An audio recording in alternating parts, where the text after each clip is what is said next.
Olá pessoal, boa noite. Essa é a nossa live 5, live da Geopaiva Consultoria. Quero me apresentar. Meu nome é Arthur Paiva, sou engenheiro cartógrafo, atuo com sistema de informações geográficas e processamento digital de imagens.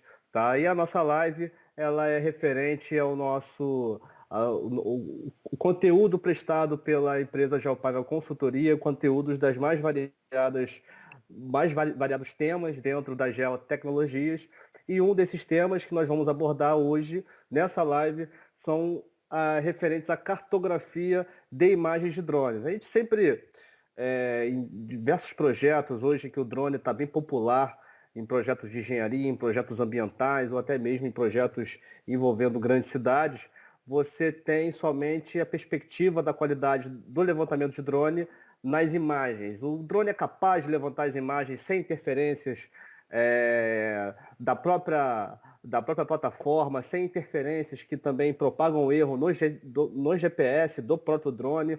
Então, a perspectiva de qualidade da imagem de drone ela vem no levantamento somente. Mas você tem a cartografia que você consegue melhorar os resultados do próprio levantamento. Uma vez que o levantamento possa vir com baixa qualidade, você consegue melhorar com essa cartografia da imagem. Então, nós vamos avaliar os tipos de processadores de imagem de drone e depois como isso interfere na cartografia que eu estou me referindo, que é o nosso tema principal aqui da live, tá? Então, essa é a live 5, vou falar mais detalhadamente sobre informações de imagem, informação do levantamento, quando é adquirida uma imagem, que tipo de informações são relevantes na hora da gente trabalhar, analisar e realizar os mapeamentos necessários com essa imagem, tá? A projeção cartográfica, que é um fator, tá? É um fator de cartografia dessas imagens. Existem projeções locais, existem projeções regionais. Como essas projeções se adaptam à nossa área de interesse, né? Como que eu aplico uma projeção do ponto de vista de eu extrair valores confiáveis de área, sem precisar realizar uma revisita, sem realizar um levantamento direto topográfico. Como a gente consegue trazer essa certeza, essa qualidade com uma projeção local? Vou falar um pouquinho mais sobre isso. E a topografia digital? A topografia digital, muitas das vezes, ela é interpretada como uma ferramenta que substitui a topografia convencional. Não é verdade, tá? A topografia convencional, tradicional de campo, levantamento direto, ele é fundamental ainda do ponto de vista da locação do ponto, da materialização desse ponto e também do ponto de vista da precisão. Então não vai ser um SIG que vai dar uma precisão milimétrica em poligonal ou até mesmo uma precisão angular completamente de acordo com todos os procedimentos de construção de poligonal fechado, poligonal aberta, ancorada em GPS, enfim. A topografia digital, nesse caso aqui, ela serve como um subsídio. Ela serve como um parâmetro na qual o seu levantamento direto vai estar ancorado, tá? Então, nessa topografia digital, eu vou mencionar a topografia dos polígonos, como a gente extrai ângulos e distâncias, ângulos azimutais e distâncias, e como essa topografia ela pode ser ao contrário, eu já ter um memorial descritivo e transformar isso em polígono, tá? A principal interface nossa aqui da live, eu vou mostrar para vocês um pouquinho, vai ser a partir das minhas anotações aqui. Esse bloco de notas vai ficar disponível também na nossa pastinha aqui da live, tá? Durante essa live eu vou praticar a questão da projeção cartográfica aqui no software ArcGIS, tá? Um software proprietário, e também eu vou mostrar o equivalente, essa correspondência, né? No software QGIS, que é esse aqui, tá? Os dados, gente, como é uma live, né? Fica um pouco complicado eu ter que processar junto com vocês, né? A gente vai ficar parado aqui olhando, processamento, aquela coisa toda. Então, em práticas envolvendo o SIG, a gente sempre já deixa o dado pronto, tá? Mas aí você em casa ou no escritório, você pode processar essas imagens, né? As imagens do exemplo, e adquirir resultados similares aos meus resultados. Não vai ser um resultado completamente igual, nada é completamente igual na computação, tá? Isso varia muito de sistema operacional, né? De velocidade do processamento. Então, você consegue, a partir dessa prática que a gente vai fazer hoje, você consegue já, tá, realizar essa cartografia das imagens. Gente, preparei para vocês uma apresentação aqui para a gente nortear um pouquinho. E à medida que a gente for caminhando na apresentação, eu vou mostrando para vocês portais, algumas informações auxiliares, referências também, que vão nos ajudar aí no entendimento melhor dessa cartografia, tá? Preparei essa apresentação, cartografia de imagens de drone, tá? Não vou apresentar novamente, porque já foi no início da nossa live. Vou falar sobre levantamento aerotransportado, tá? Existe uma diferença do aerotransportado tripulado, tá? E o aerotransportado remoto, que é o caso do drone. Processamento de imagens de georreferenciamento. O que significa consistência cartográfica, né? Que é essa cartografia que a gente está trazendo para a imagem já processada, tá, gente? Projeção cartográfica e levantamento topográfico, que são as práticas que a gente vai abordar hoje, tá? No levantamento aerotransportado, como é que é o passo a passo? Como é que eu começo a realizar um mapeamento com imagens de drone? Primeiramente, eu tenho que realizar um planejamento de voo. Eu posso pegar o Google Earth e plotar os polígonos que vão representar o frame, o quadro de levantamento dessa imagem. Lógico que o planejamento de voo ele está vinculado ao nível de detalhamento. Tá? Quão detalhado eu quero a minha imagem? Qual a resolução da minha imagem? Então, no planejamento de voo, eu vou botar aqui agora no meu bloco de notas, informações da imagem, quais são os parâmetros, né, de detalhamento da imagem, né? O que eu tenho que considerar, o que eu tenho que considerar na minha imagem para eu ter um nível de detalhamento adequado ao projeto? Eu tenho que conhecer a finalidade do projeto, em primeiro lugar, né? É um projeto de quê? É um projeto de meio ambiente? É um projeto urbano? É um projeto de estradas? Precisa de uma resolução, de um detalhamento muito, muito grande? Que tipo de projeto você está desenvolvendo com as imagens aéreas? Então, a finalidade do projeto. O segundo parâmetro para você avaliar se a sua imagem terá o detalhamento necessário é o parâmetro da câmera, tá? O drone, ele apresenta uma câmera. E essa câmera, qual é a distância focal da câmera? Então você vai levantar essa informação aqui. Qual é a distância focal da câmera? Porque com a distância focal da câmera, eu sei a altura de voo. Então a relação, tá?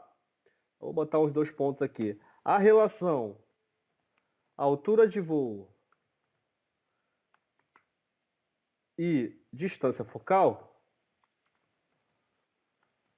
essa relação, uma relação de semelhança de triângulos, depois eu vou mostrar para vocês um pouquinho uma imagem, né, dessa relação. A relação da altura de voo com a distância focal nos dá o detalhamento do pixel, nos dá quanto que um pixel vale no terreno. Então vou botar aqui o valor da célula XY, tá? Que pode ser 4 centímetros por 4 centímetros, 10 centímetros por 10 centímetros. Esse detalhamento que vai tornar o seu projeto mais adequado possível para o nível de decisão que ele vai demandar. Por exemplo, eu tenho um projeto de engenharia civil, de engenharia de estradas, e eu preciso de uma resolução de 1 centímetro. Se você me der uma imagem com uma resolução de 4 centímetros, não vai me garantir o quê? Os insumos necessários para eu poder tomar minha decisão.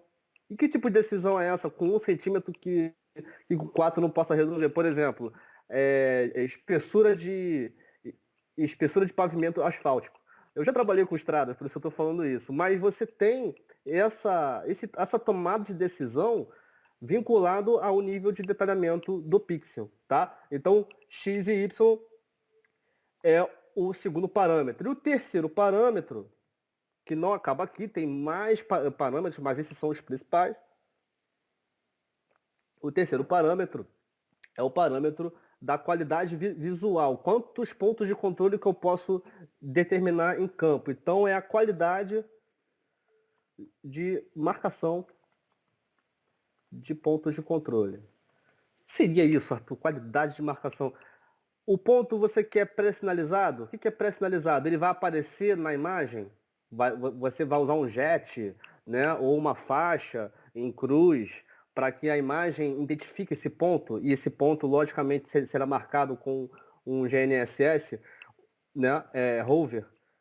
Então você tem essas perguntas que você vai, e essas perguntas vão propagar o que? A qualidade necessária no seu projeto de levantamento, né, do terreno a partir de imagens de drone. Então você precisa de marcação de pontos de controle bem identificáveis para que a grade de coordenadas seja a mais precisa possível.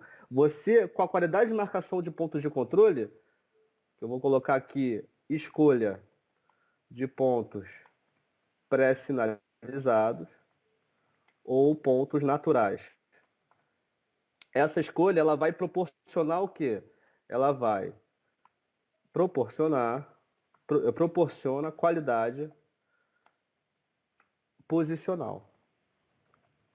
Tá? Então, eu preciso ter o meu levantamento de acordo com o meu projeto, com a finalidade dele, ou seja, com a escala apropriada, com a abordagem do levantamento apropriada, tá? Para projetos ambientais, para projetos de engenharia civil.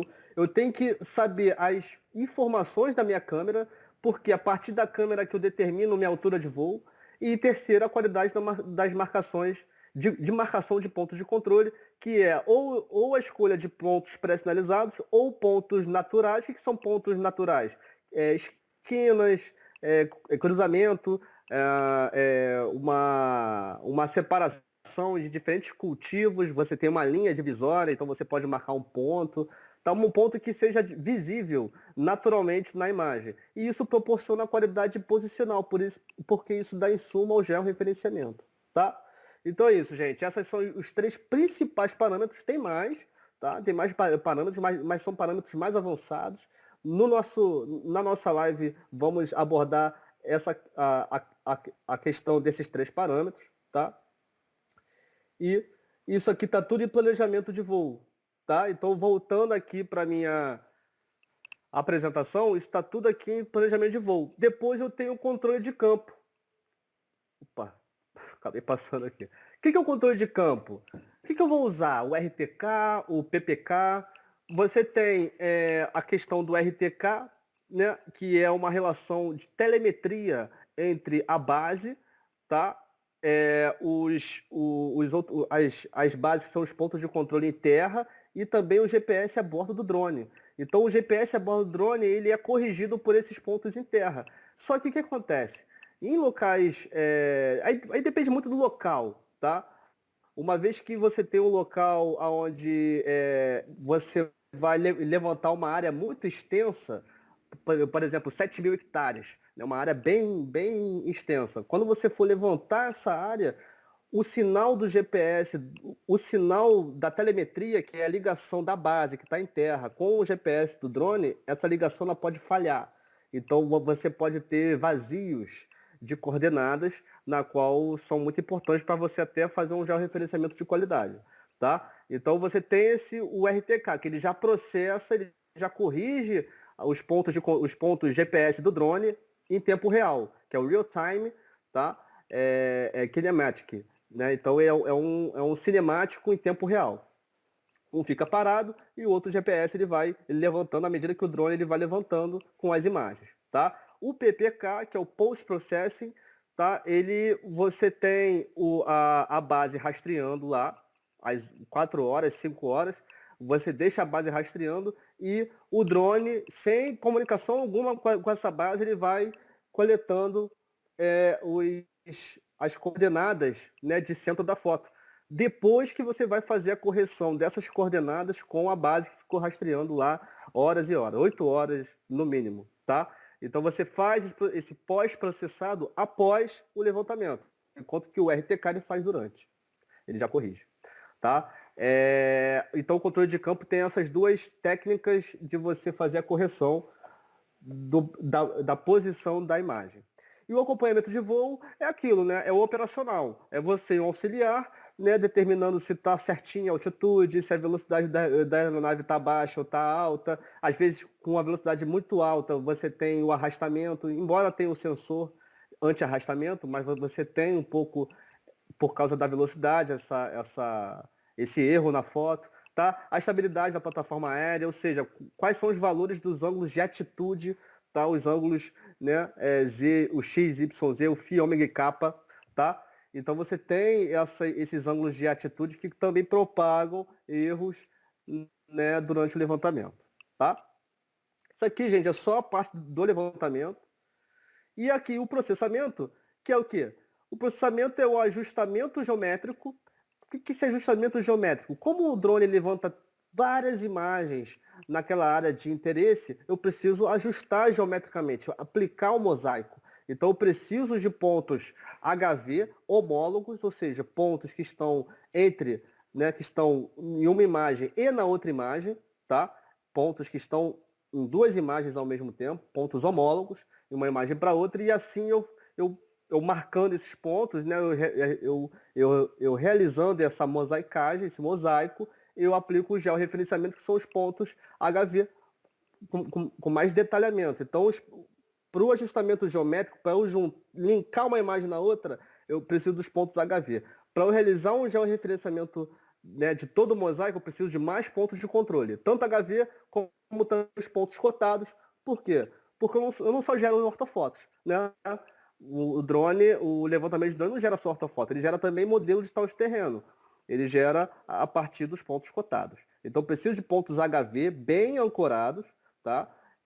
E também com o insumo para o MDT, eu preciso dos pontos V, os pontos cotados, tá? Gente, sempre,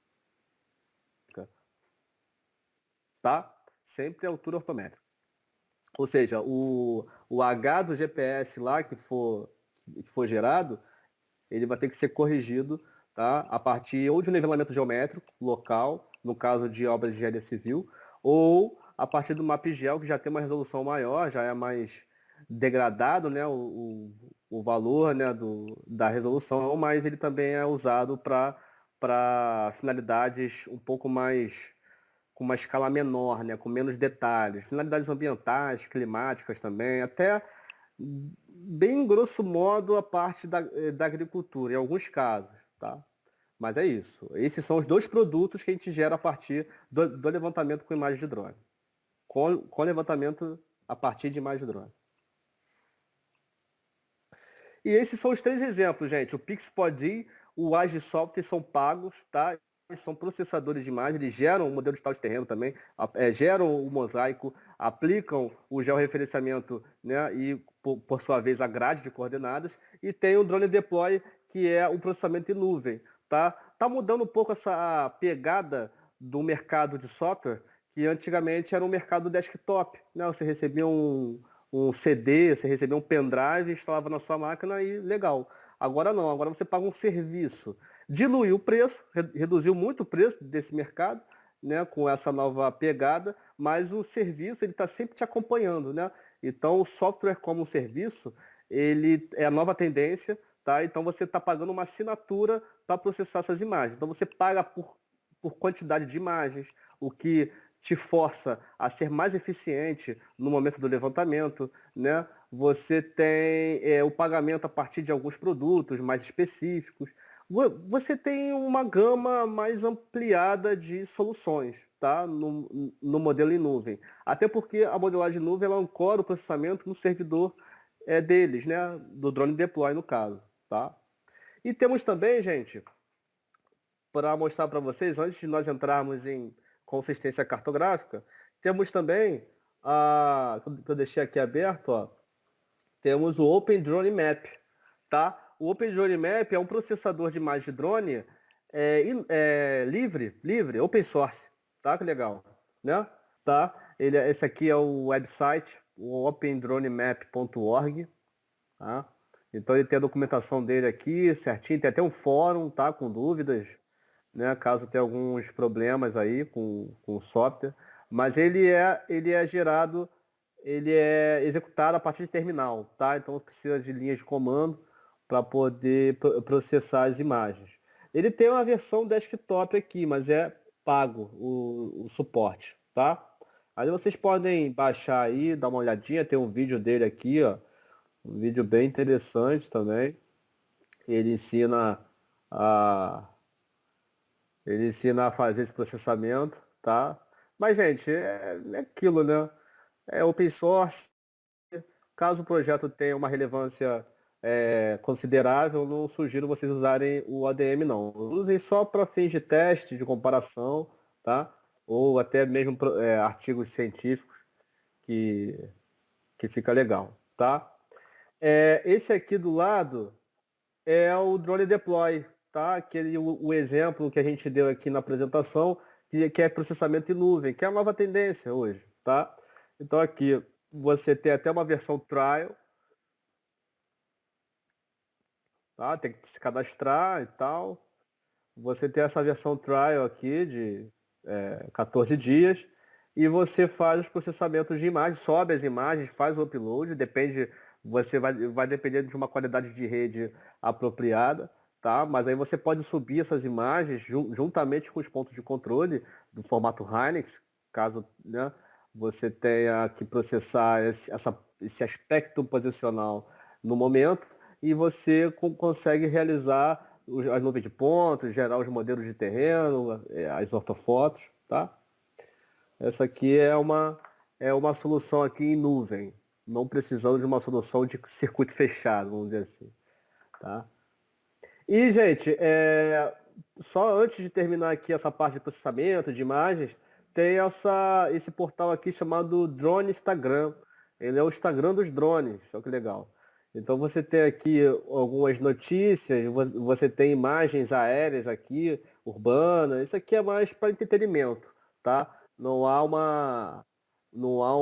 um apelo, né, cartográfico e apelo de projeto, não, tá? São só algumas imagens, mas é mais para vocês postarem aí, fazer uma conta para quem for piloto de drone aí, para quem for operador bem assíduo aí dessa forma de levantamento, tá?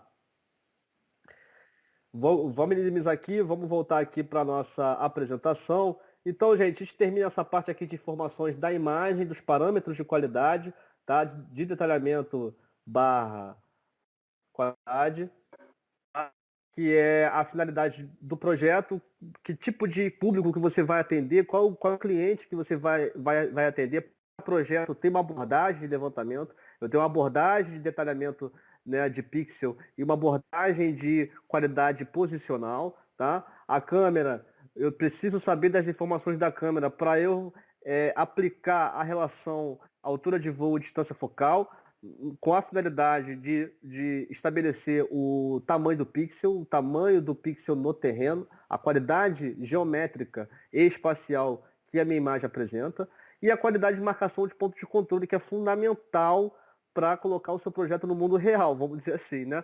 Porque você aplica o georreferenciamento a partir de uma melhor distribuição dos pontos de controle, de uma escolha, definição de pontos pré-sinalizados ou pontos naturais, ou até mesmo os dois, já presenciei projetos em que utilizavam as duas abordagens, e também a abordagem do tipo de instrumentação que você vai utilizar na determinação desses pontos geodésicos.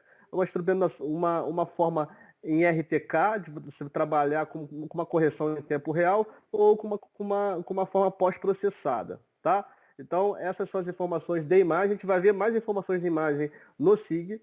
E agora vamos para a parte da consistência cartográfica, que é a projeção e a topografia digital. Então, vou voltar aqui para a nossa apresentação. O que significa cartografar a imagem? Significa você tornar a sua imagem mais fidedigna possível, tanto do ponto de vista dimensional, como do ponto de vista temático.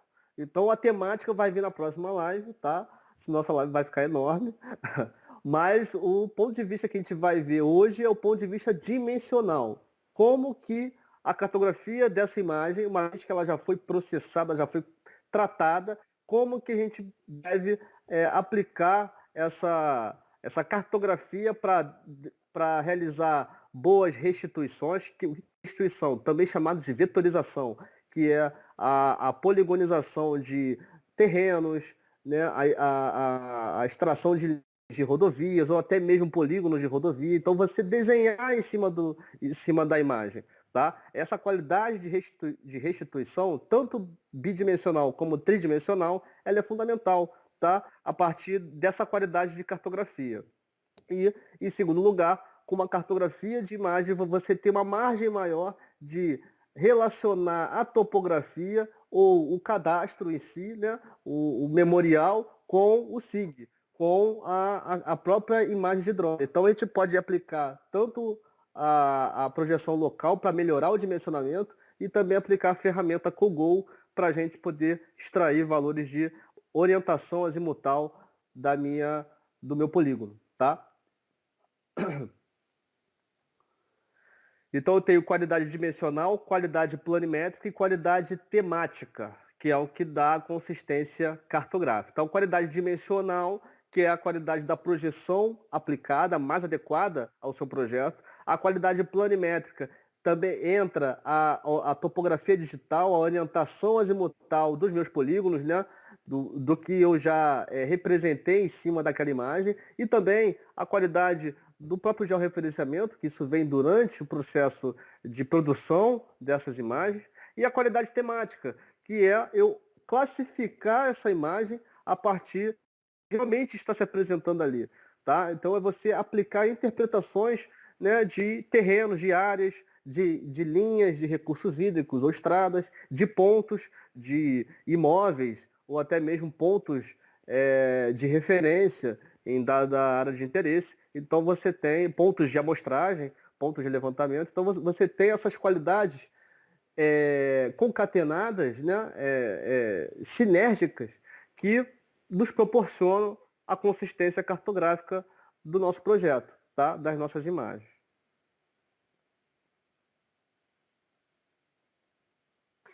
E qual é a vantagem, né? Agora, falando um pouco de vantagem, né? Qual é a vantagem de eu fazer esse trabalho? Eu diminuo a revisita, ou seja, você não sabe o quão caro é você ter que voltar à sua área de interesse de novo. Isso é muito caro, isso é retrabalho. Então, uma vez só, eu só tenho que ir no campo uma vez para fazer o levantamento, ponto final. Tá? Então eu diminuo a minha revisita a campo aplicando uma melhor qualidade dimensional, uma melhor qualidade planimétrica e a melhor qualidade temática. Tá? Redução de custos operacionais, obviamente, isso está ligado à diminuição de revisitas a campo e também à diminuição de eu voltar a minha ferramenta de processamento de imagens e reprocessar eventualmente. Tá? Então, isso também é proporcionado. Cartografia temática detalhada, isso nos traz informações além do que a imagem pode nos fornecer. Então, como tipo de solo, como informações temáticas são informações fundamentais para a gente poder entender o contexto geográfico daquela imagem. E a clareza na comunicação do mapa. Uma vez que eu realizo uma cartografia temática, eu preciso de um layout. Eu preciso apresentar isso para alguém. Tá? Então a cartografia não acaba na cartografia temática detalhada, ela acaba na comunicação, na geocomunicação. Como que eu vou explicitar os temas ali levantados de uma maneira fácil, de uma maneira inteligível, de uma maneira simples, tá? Então simplicidade é tudo na cartografia. E a gente vai ver isso, as duas vantagens, a temática e a de comunicação, a gente vai ver na próxima live, tá? O que a gente vai ver hoje é a vantagem dimensional, que é a diminuição de revisita, tá? A qualidade dimensional nos traz qualidade de área, por exemplo, só para ser mais palpável, né, na comunicação, e a redução de custos operacionais, que é a orientação azimutal. Por quê? Porque uma vez que eu tenho um parâmetro de comparação com a minha topografia tradicional lá em campo, direto, eu consigo fazer essas comparações e não me proporcionar uma nova ida a campo, ou até mesmo um recálculo, né, da minha poligonal, no caso, né, ou da minha poligonal aberta, tá, dos ângulos da minha poligonal. Vamos falar um pouquinho agora sobre projeção, a gente vai entrar mais agora na parte prática, tá? Essa foi uma parte mais teórica. Então, vamos ver agora a questão da projeção cartográfica, que ela é fundamental para a gente poder abordar aqui na nossa live. Gente, o que é projeção? projeção, gente, para quem trabalha com engenharia, para quem trabalha com medidas métricas, projeção é a base para a construção dos mapas. Ou seja, assim que você está manipulando um polígono, não faz sentido, tá? Eu tenho experiência na área, né?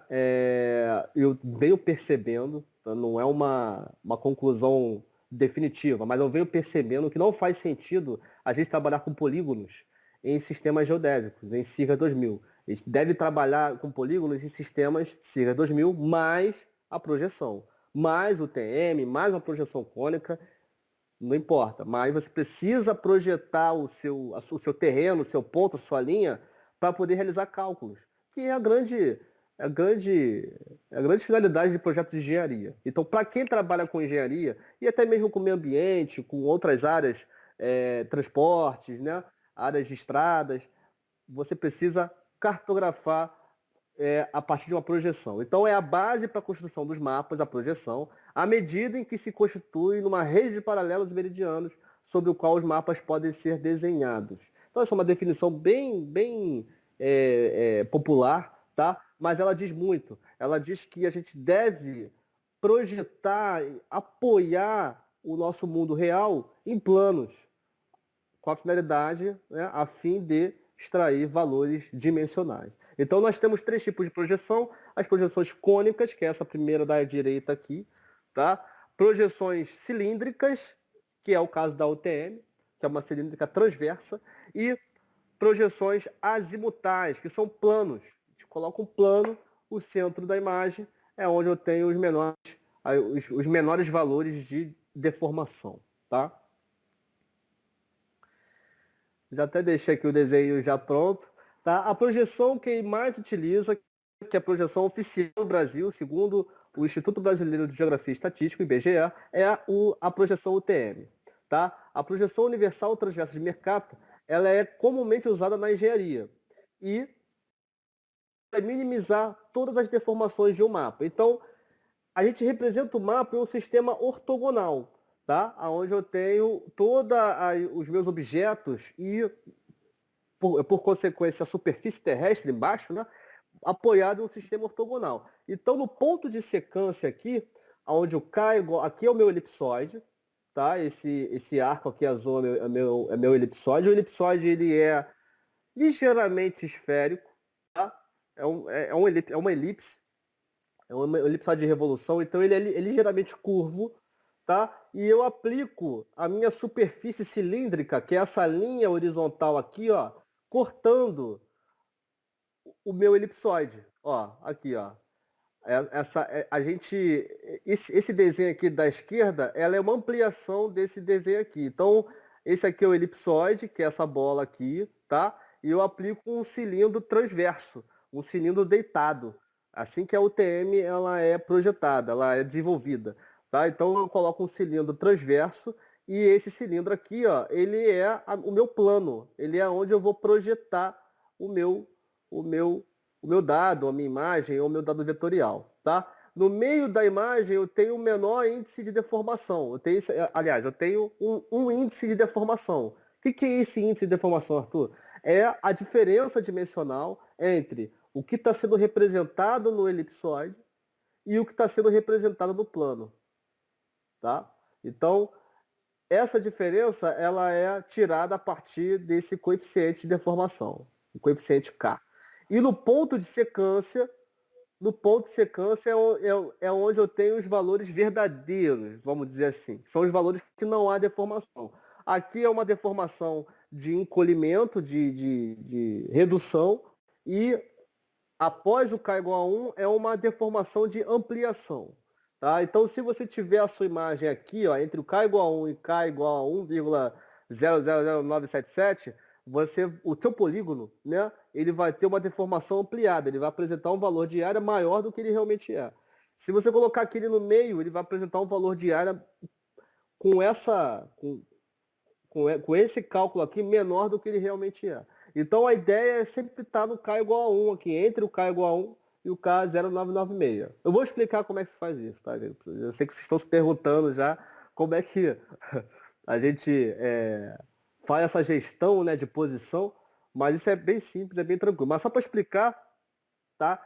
Que a projeção UTM ela é a partir dessa forma aqui o entendimento. Tá? Eu tenho um elipsoide, coloco o meu cilindro transversal a esse elipsoide e esse meu cilindro, ele a partir desse ângulo aqui de abertura, ele tem a capacidade de projetar a minha imagem. Então esse ângulo de abertura aqui, ele é referente ao ângulo UTM, que são 6 graus.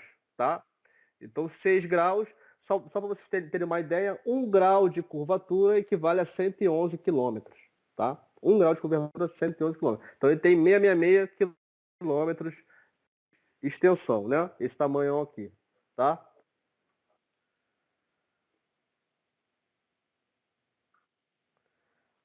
Agora, a gente não está trabalhando de uma forma geral, né?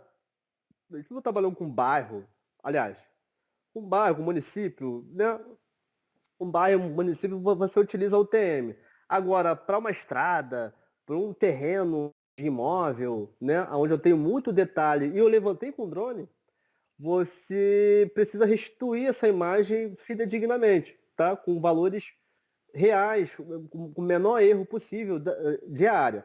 Gente, vocês sempre vão achar erro no valor de área. Sempre. Sempre. Isso aí é inevitável. Mas você precisa reduzir essa margem de erro. Tá? Então, para feições geográficas restituídas em grandes escalas, ou seja, grande escala, denominador pequeno, 1 para 200, 1 para 500, é adequado aplicar a LTM. Segundo o Correia, que tem um artigo nessa área na qual ele compara a UTM, RTM, LTM, tá? Que são as três, né?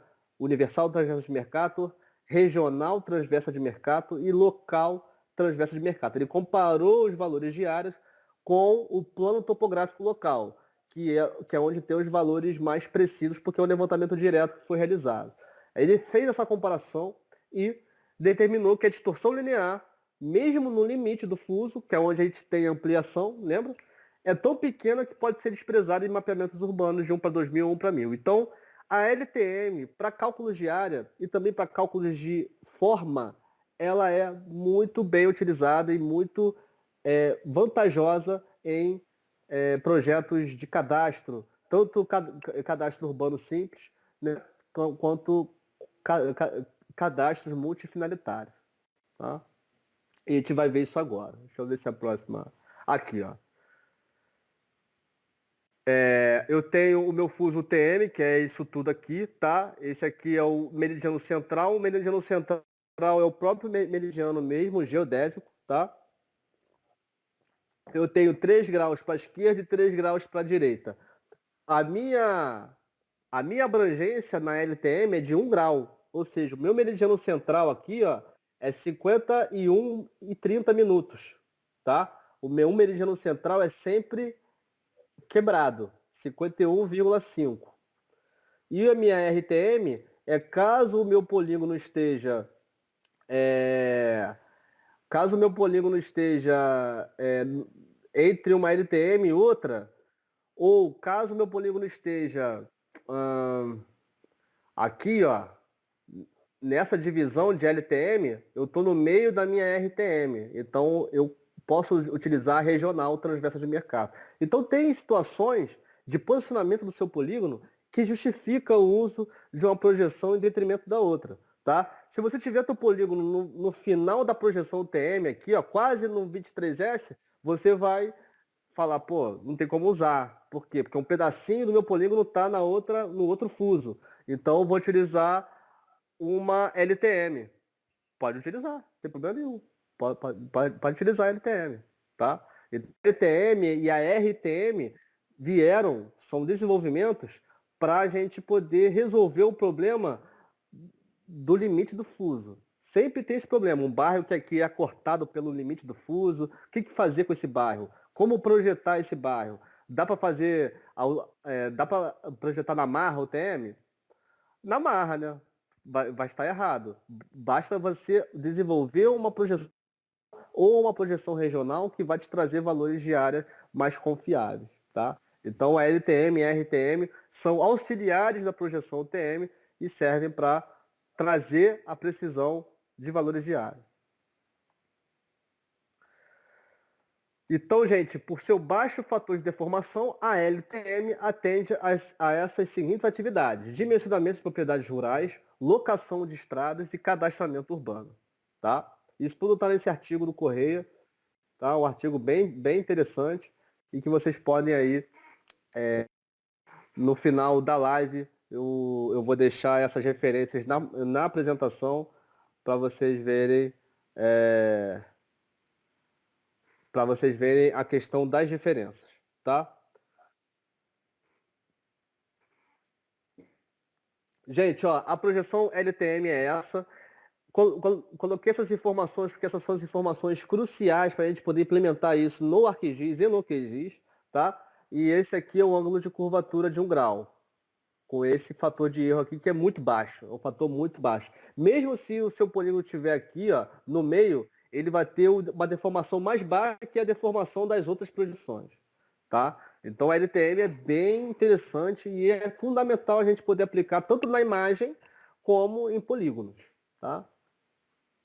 Só que, gente, para fins de cadastro, agora, muita gente vai me perguntar, mas para georreferenciamento de imóvel rural, que é o padrão INCRA UTM, né? Eu posso utilizar LTM? Não, não pode utilizar LTM. A LTM é para você trazer valores confiáveis de área para fins de cadastro, mas não no sentido do INCRA, não no sentido de georreferenciamento de imóvel, não para sentido de cadastro imemorial, tá?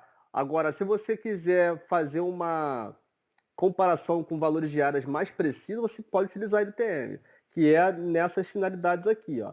Dimensionamento simples, locação de estradas, do cadastramento urbano, tá? Porque a LTM é uma derivada da UTM, mas você não pode mostrar que as coordenadas do seu terreno, as coordenadas de cada ponto, estão em LTM. Não, a LTM é usada para área, tá? Para área, não para coordenada que vai descrever a sua propriedade rural, tá, gente? Então, uma coisa é uma coisa, outra coisa é outra coisa. Tem o georreferenciamento, né, de imóveis rurais, que exige o uso de coordenadas UTM e também da projeção UTM para poder fazer a alocação. Agora, para eu extrair valores de áreas confiável, né, o que não precisa ser cadastrado como a projeção, eu posso utilizar a projeção LTM, que é uma projeção derivada da UTM, tá? Então, uma coisa é o cadastramento das coordenadas do terreno, outra coisa é a área do terreno, que você pode melhorar os valores, ser mais preciso aplicando a LTM. Gente, vamos lá agora aplicar essa projeção local. A gente vai utilizar aqui o Google Earth. Então, vou abrir aqui rapidinho o Google Earth, tá? A gente vai abrir o Google Earth rapidinho, é bem tranquilo. Enquanto isso, eu vou beber uma aguinha aqui.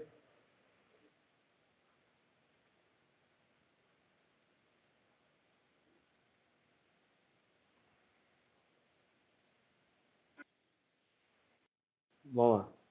Gente, então aqui é o Google Earth, tá? O Google Earth ele vai ser utilizado como um suporte, tá? Na identificação no meridiano central, dos limites da nossa projeção LTM, tá?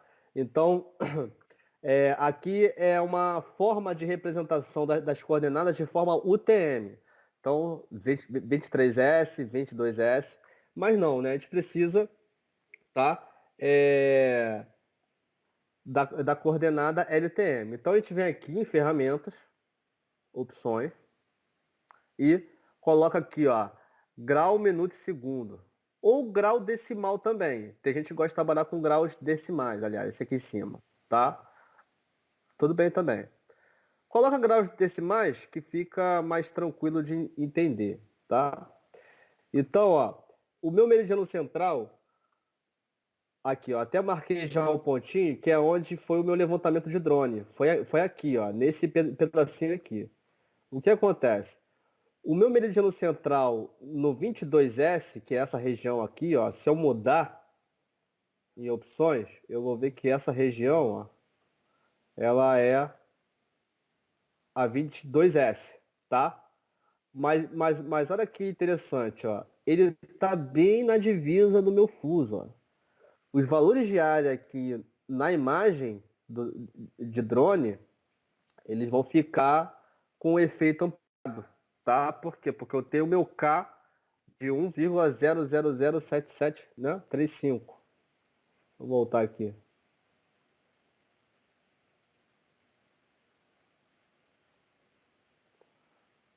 Aqui, ó. Ele tá quase nesse limite aqui, ó. Tá? Então, ó, os meus valores vão ficar ampliados. Como é que eu faço? Tá no 22S. Qual é o meridiano central do 22S? É o menos 51, tá? Então, ó, eu venho aqui em ferramentas, opções.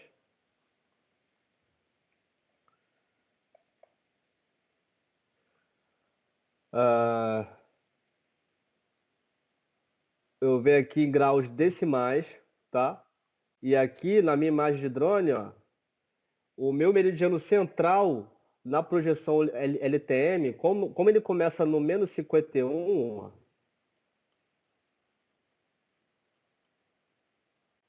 aqui, ó, ele começa aqui, ó, no 51.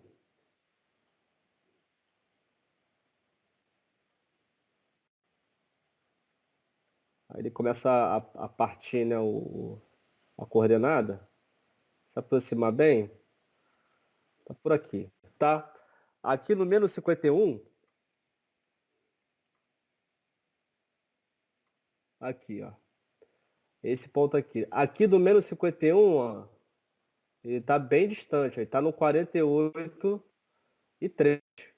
Então, como eu tenho, então, menos 51, menos 50, menos 49, menos 48, tá?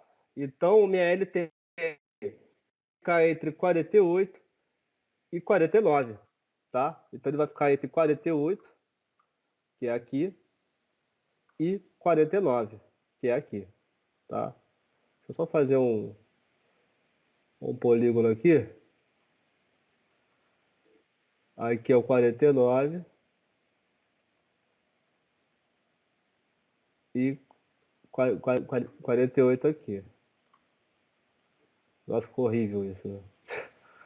Tá? Mas é essa distância aqui. Deixa eu fazer uma linha que é melhor. Então aqui 49 e 48 aqui, tá?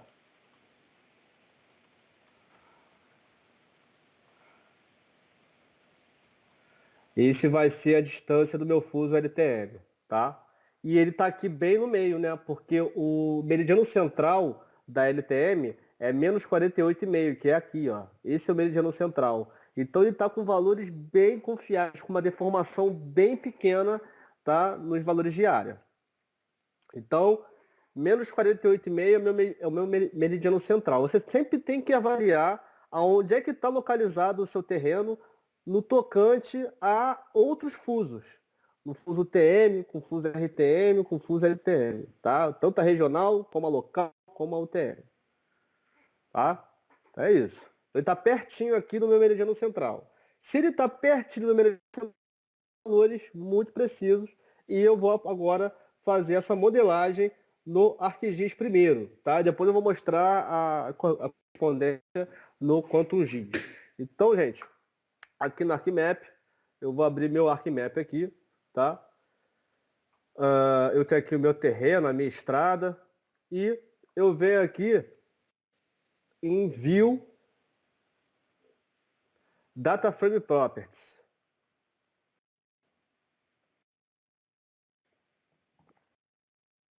Né, siglas 22S, né, que é a projeção da própria imagem, né? A imagem já vem pronta, gente, tá? Mas aqui, ó, vem aqui, ó, New, novo sistema de coordenadas projetado. Vou colocar o nome aqui, né? O nome vai ser local transversa de mercado LTM, tá? O nome, a projeção vai ser derivada da transversa de Mercator, tá? E o meu falso leste é o quê? O meu falso leste é a distância do meu meridiano central, tá? Pro lado, é no meu eixo X, tá? Então aqui é 200 mil metros. Aí eu boto aqui 200 mil. E embaixo é meu falso norte, que né, é até o Equador, né? É o Y, o eixo Y para cima, que é 5 milhões, tá? Um valor até padrão já. Até para as outras projeções. 5 milhões, aí, gente, tem que contar. 1, 2, 3, 4, 5, 6. Daí. 1, 2, 3, 4, 5, 6, 6, 7 zero. Cuidado, tá, gente? Isso é muito zero. O meridiano central, menos 48,5, menos, a gente está no hemisfério ocidental, tá? Então é menos 48,5, tá? Menos 48,5. O fator de escala é o erro no meio do fuso, lembra? Que é esse aqui, ó.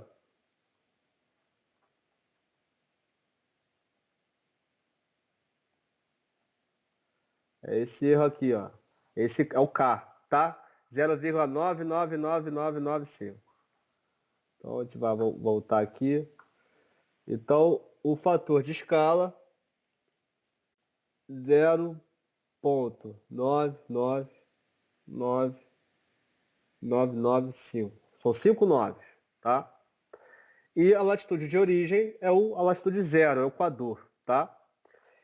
Aqui em metro, aqui é o sistema de referência de coordenadas na qual eu vou aplicar minha LTM. Aqui é o sistema WGS 84, mas não, a gente vai mudar para o sistema nosso, nacional, geocêntrico, SIGAS 2000. Tá? Então a gente vai subir aqui, ó, South America, SIGAS 2000. Tá? Ó, aqui ele começa a... Peraí. Aqui é vírgula, tá, gente? Isso aqui depende muito do sistema métrico do seu ArcGIS, tá? Aqui tá, como ele está em vírgula, ele está um sistema nosso aqui, brasileiro, tá? Tem que ter atenção nisso. 1, 2, 3, 4, 5.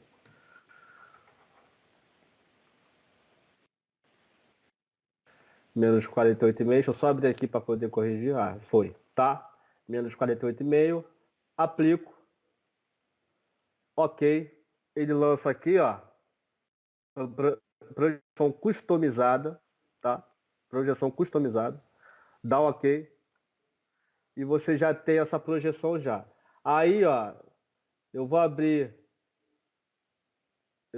aqui o meu dado de terreno, que é esse terreno aqui da minha imagem, tá? Esse tá em Sirgas, UTM normal, tá? Aqui com os valores métricos.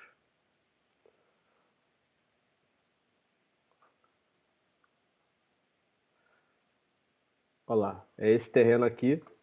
Então, ó, esse aqui é a minha imagem de drone, tá? Que é o objeto da nossa prática, tá? A gente vai utilizar tanto o mapeamento temático, a comunicação também e as projeções que a gente desenvolveu aqui, essa projeção local, tá? Então, para você aplicar a projeção local, é vir aqui em ArcToolbox e você aplica a LTM como se fosse uma projeção qualquer, tá? Só mostrar para vocês o caminho. Ele deu uma travadinha que é normal, tá? E depois que eu mostrar esse caminho, eu vou mostrar a modelagem da projeção LTM no QGIS, tá? O QGIS ele tem uma outra abordagem, que é uma abordagem do Progi 4, que é uma biblioteca de projeções da OGC, né, Open Source, e que você tem uma linguagem própria de customização de projeções. Tá? Aqui, ó, você Data Management Tools, você vem aqui, Projections e Transformations, Project. Tá? É só você clicar em Project, processar o terreno. Tá? Deixa eu dar uma processada aqui, o terreno é pequeno, então ele vai um pouco mais rápido. Tá? só para mostrar para vocês aonde é que fica a LTM. Então eu venho aqui em dataset, vou colocar o terreno aqui para poder projetar na LTM, tá?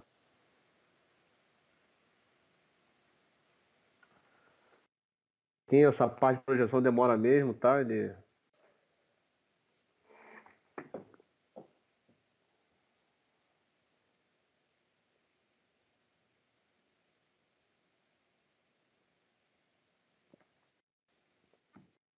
Terreno, ele está em siglas UTM.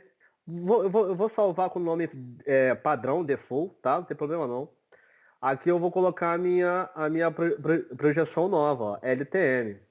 Ou você vem aqui em M, dá OK, tá? E aqui você não precisa de parâmetro de transformação, porque eu não estou de elipsoide, eu não estou passando do siglas para o WGS. Talvez, se no momento que a gente estava modelando a projeção, a gente escolhesse o WGS, lembra naquela parte? A gente teria que aplicar transformado, tá? Geodésica. Mas não tem problema não, que ele já tem já as transformadas dentro do sistema. Dá um OK aqui para poder projetar. Aguarda um pouco.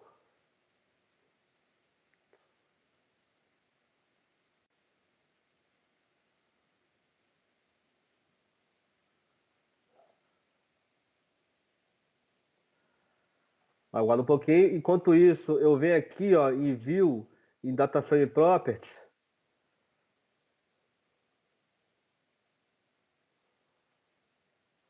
Tá? Ele está aqui em customizado. Aí o que vocês fazem, gente? Que eu acabei que pulei aqui, mas não tem problema não. Ó. Você clica com o botão direito na projeção, tá? E vem em salvar como, tá? E salva a projeção na live mesmo, na própria pastinha. Vou até botar underline 1 aqui, tá? E você salva essa projeção na pastinha aqui, tá? Só isso. Precisa só para salvar e ficar guardadinho, tá? Aqui eu vou botar a projeção UTM, porque a gente vai comparar as áreas, tá? Então aqui, South America, vou botar 22S, tá? Esse aqui é a projeção do data frame, tá? Que é a mesma da projeção da imagem, tá? A mesma projeção da imagem. Ah, Arthur, eu posso aplicar a LTM para a imagem? Pode aplicar para a imagem, tá? Só que o que acontece? Quando você for marcar os pontos em cima, em coordenadas, por exemplo, pontos de vértice, esses vértices estarão em coordenadas LTM, que está errado, tá? Você tem que usar pontos em UTM. Só o valor da área, o dimensionamento de um polígono que fica adequado a gente utilizar LTM para poder ter melhores valores de área, tá? Mais precisos. Então, o terreno, esse aqui é o meu terreno em LTM. Se eu clicar com o botão direito em propriedades, ele está aqui, ó, LTM, tá? Em Sirgas.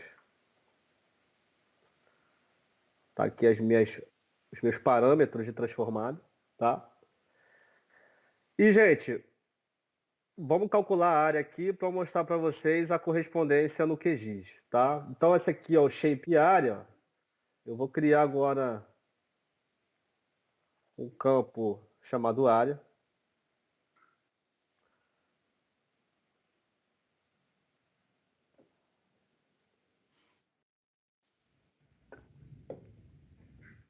Criar um campo chamado área, tá? Só aguardar um pouquinho. Enquanto isso... Ah, não. Assim que eu falo enquanto isso, ele roda, né? Isso é engraçado. Eu vou adicionar um campo, área, do tipo double, tá? Sempre double. E aqui em área maiúsculo, eu vou calcular a geometria, tá? E eu vou calcular em LTM. Vou calcular LTM, metros. Ele deu o mesmo que isso aqui também tá LTM. Agora esse aqui... Eita, deixa eu criar uma nova área então. Na verdade eu vou fazer o seguinte, essa área aqui eu vou calcular em UTM. A outra já está calculada, tá? Siga UTM. Olha como é que mudou. tá? Por quê? Porque no UTM, como ele está mais próximo do limite do fuso, ele tem o fator de ampliação, tá? Ele tem o fator da própria projeção mesmo, é um defeito da projeção. Nenhuma projeção é perfeita, a Terra não é plana, tá? Então, uma vez que você pega um objeto, né, uma forma que é ligeiramente curva e coloca isso no plano, ele vai ficar com deformações. Ainda mais se esse objeto de interesse, o polígono, estiver no limite do fuso. Tá? Então, ó, 4412, 4408. Então, eu tive uma ampliação. Por quê? Porque ele está no limite do fuso. Esse aqui é o UTM, esse aqui é o LTM. Tá? E é isso, gente. Tanto para perímetro também, isso pode também. Também pode ser refletido no valor do perímetro. Isso se reflete também no valor da extensão de uma linha, tá? E é isso. Essa foi a projeção LTM. No QGIS, vou voltar aqui para o QGIS, tá? No ambiente QGIS, eu tenho, deixa eu botar, aproximar para a camada aqui, tá? Esse aqui é o meu terreno, junto com a minha imagem. No QGIS eu tenho a Proje 4, tá? Que é a biblioteca de projeções, e que eu preciso customizar ela com a minha projeção. Então eu venho aqui em configurações, personalizar projeções.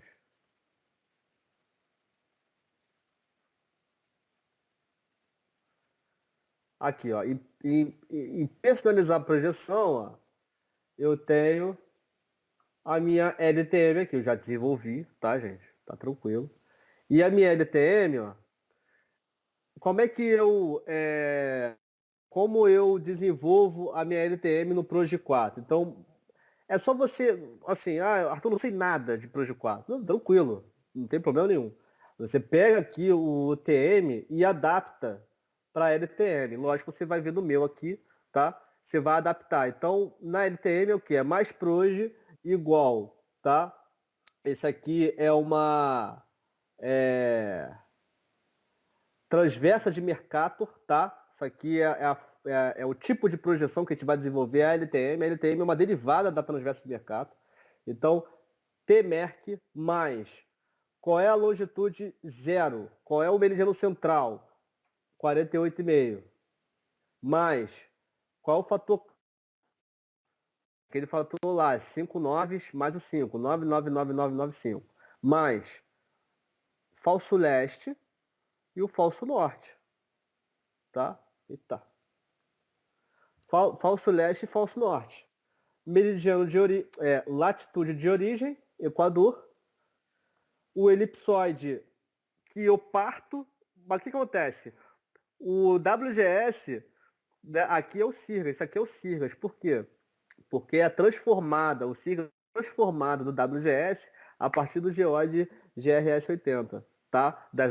É só vocês verem a live 2, que eu falo sobre o GRS 80. Eu falo até do SRTM, que ele é um modelo ortométrico, tá? Então eu parto do elipsoide WGS apoiado no geode GRS 80 para gerar o Sirgas. Por isso que eu escrevo assim. Isso confunde, tá? Tem que ter atenção. Aí eu coloco esses zeros aqui, tá? Que são os parâmetros da transformada de excentricidade, essas coisas, tá? Esses parâmetros. Aí bota todo zero. E unidades em metro, tá? E unidade de metro. E você dá OK aqui e no Project, vou voltar lá no Reproject, reprojetar a camada.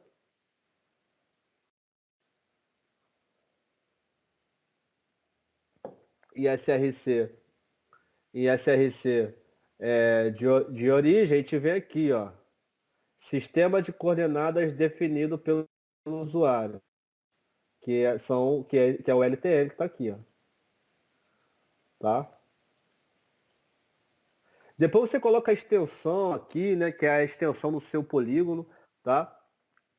Mas é isso. Aí você processa e já faz a transformada, tá?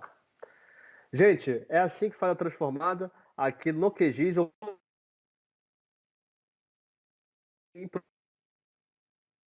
tá? Mas essa é a correspondência, né, da modelagem da projeção local, tá?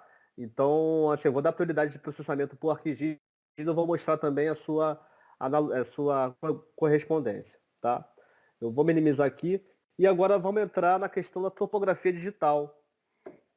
Sei que vocês gostam dessa parte, tá? Que é a orientação azimutal no interior do fuso. A orientação azimutal, para ela ser uma âncora, né, para ela ser uma referência à topografia direta, eu preciso colocar ela como orientação no fuso, tá? Então, vou voltar aqui na nossa apresentação. Voltando na apresentação, eu vou fazer algumas anotações aqui na projeção cartográfica, tá? O TM é a projeção padrão nacional, tá? Utilizada para mapeamentos oficiais, tá? E GeoINCRA, né? E o Geo de imóveis rurais do padrão INCRA. Aliás, a RTM é a regional transversa de mercado, tá? E a LTM, local transversa de mercado, utilizada para cálculos de área com baixa deformação. É isso. É para isso que é utilizada, para fazer cálculo de deformação. Vamos agora para a topografia digital, tá? A gente tem uma apostila associada a esse treinamentozinho, tá? Essa nossa live. Então, essa apostila, uma vez que vocês se integrem à comunidade GeoPaiva, vocês vão ganhar essa pasta de dados com a apostila, com essa apresentação, com bloco de notas e com esse vídeo aqui, tá? Última etapa aqui da nossa live. O levantamento topográfico com adequada projeção aplicada é possível o levantamento planimétrico na área de interesse, que é o caso da UTM. Você também pode fazer com LTM, mas para fins fins de comparação, utiliza a UTM. A convergência dos meridianos é a diferença entre o norte verdadeiro e o norte da quadrícula. Então, na ferramenta do QGIS, ele já calcula a convergência. No ArcGIS também. Tá? É a convergência entre o norte verdadeiro e o norte de dentro do fuso. Tá? Então, a partir dessa convergência meridiana, eu consigo transformar os meus azimutos e distâncias de um plano projetivo, tá? De um plano de uma área na projeção TM para uma área no plano geodésico, tá? Que é o norte magnético ou norte verdadeiro, tá? Aliás, não, o norte geodésico. O norte magnético ele varia muito, ele está sempre oscilando, tá? Embora eles estejam quase coincidentes, mas são diferentes em conceito. Então é isso, eu tenho o meridiano central e o paralelo de origem, tá? Ele vai calcular essa convergência meridiana e depois ele vai dar os ângulos e distâncias, tá? Os ângulos azimutais e as distâncias. Tá? Para eu extrair os meus valores de azimuth e os meus valores de distância, eu tenho que entrar em modo de edição. Eu vou fazer essa topografia com essa linha aqui de estrada, tá? Então vamos lá. Então vamos criar dois campos aqui, ó, botão direito em estradas, Open Attribute Table.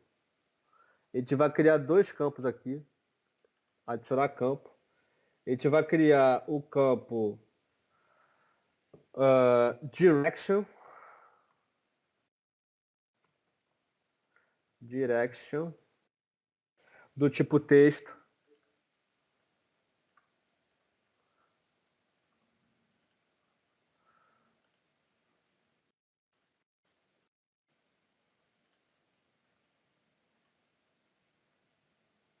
Talvez ele esteja...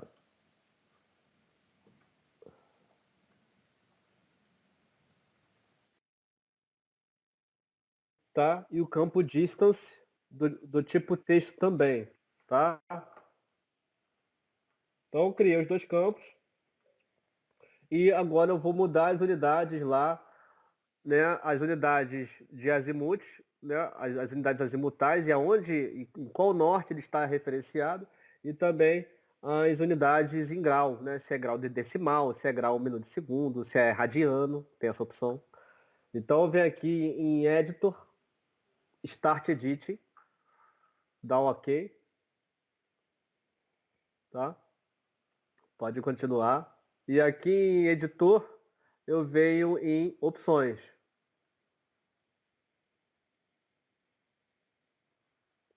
Em opções, eu venho aqui em unidades, tá? Unidades.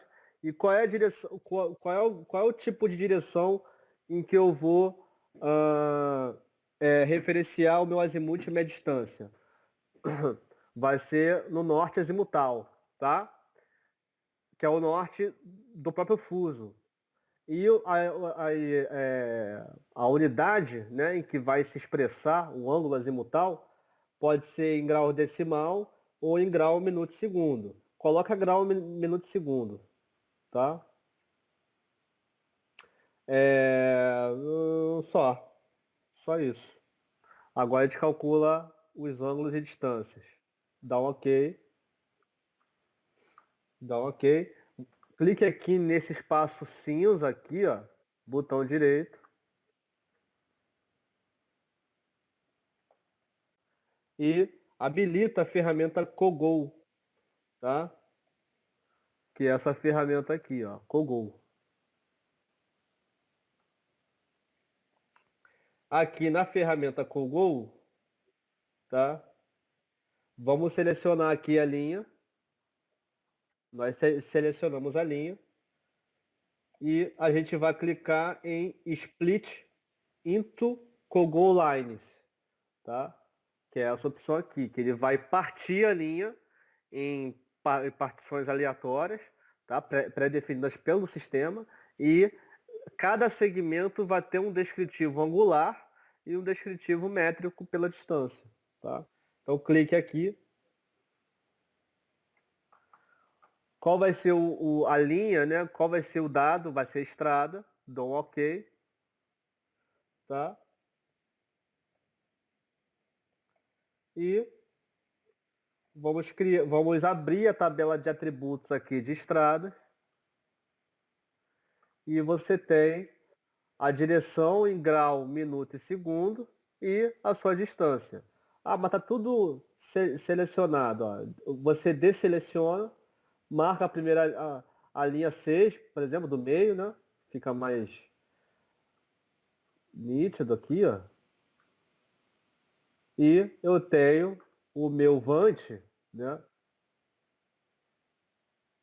O meu ângulo avante, 43, 35, 21, 37 metros e 991,991, que é a minha distância desse ponto aqui para esse ponto aqui, tá? Ele já alimentou com a minha topografia aqui local, tá? Então ele me gera ângulos e distâncias e isso já se trata de uma topografia digital, tá? Lógico que você precisa botar os pontinhos, né? Aí isso a gente faz fazendo a transformada de linha para ponto, tá? Mas isso já é um desenvolvimento pós-topografia. A topografia em si já se inicia na aplicação do Cogol, tá? Que é essa ferramenta. Aí, para você que quer colocar dois rótulos, botão direito, vem aqui em propriedades, em labels, aqui em labels, vamos colocar dois rótulos, tá? Que vai ser o ângulo e a distância. Então, ó, label filters in this layer, e eu venho aqui em expressão, ó. E aí a gente vai usar um Visual Basic, tá? Mas não é nada demais não, ó. Direction, boto o E comercial, tá? VB new line e comercial e você coloca a distância, tá? Dá OK, ele vai carregar, ó, e você aplica e ele já dá aqui, ó,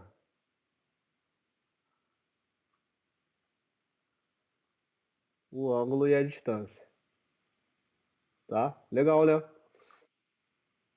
Tá, gente? É isso.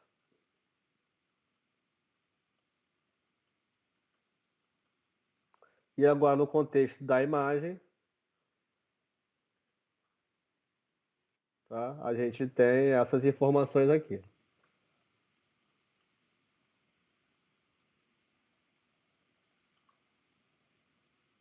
Tá? É isso, gente. Agora no QGIS, só para fechar, vamos voltar aqui no QGIS, ó. A gente tem aqui a estrada.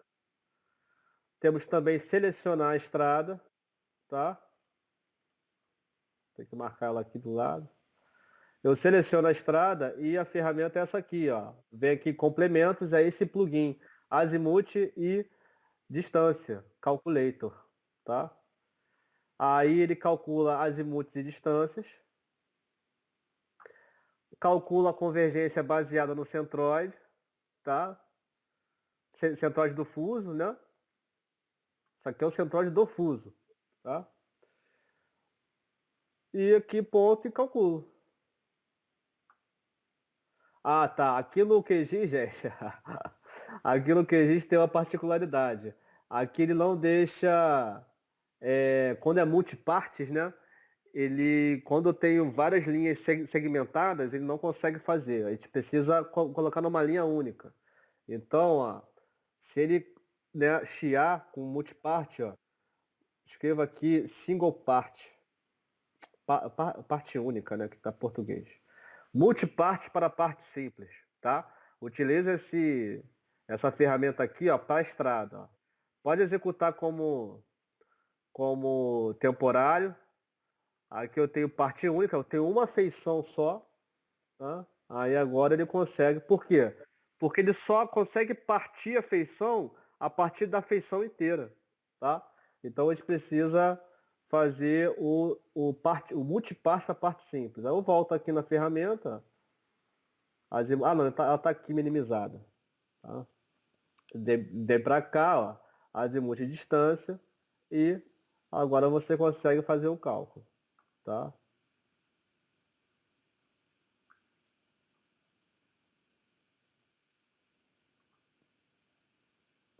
É isso.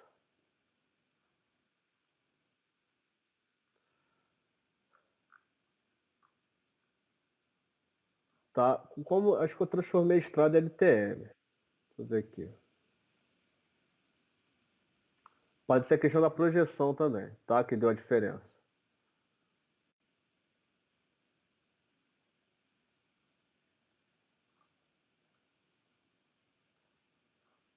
Tá o TM.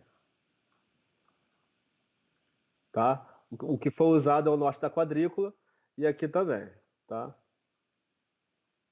Cadê o resultado aqui?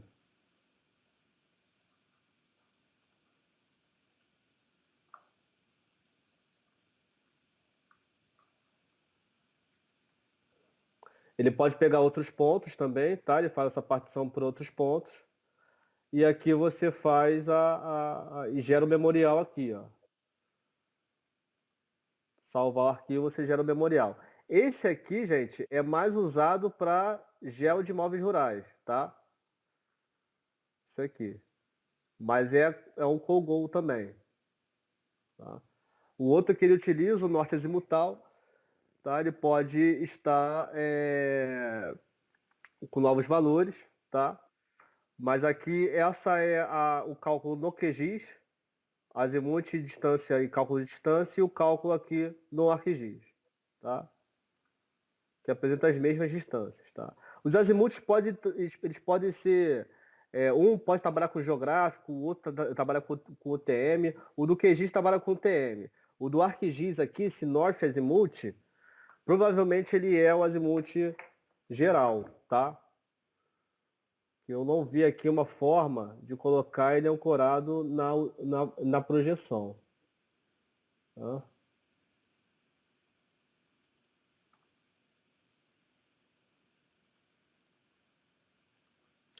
É isso, gente. Essa foi a nossa live, cartografia de imagens de drone, tá? Só para fechar aqui. Essa foi a nossa live 5. É uma nova abordagem agora nossa de conteúdo, tá? Essa live, ela vai fazer parte da comunidade Geopaiva. Só botar aqui. Ela vai fazer parte da comunidade Geopaiva. Então, essa comunidade, uma vez que você contribua e entre na comunidade, você vai poder ter acesso a esse material, aos outros materiais das lives anteriores e também aos cursos e e-books que a gente está lançando, né, ao longo desse ano aí, tá? Então é isso, gente. Muito obrigado aí. Deixa eu só botar a tela toda aqui. Muito obrigado. Essa foi a nossa live, live 5, cartografia de imagens de drone.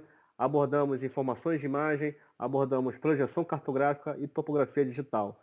Muito obrigado e até a próxima.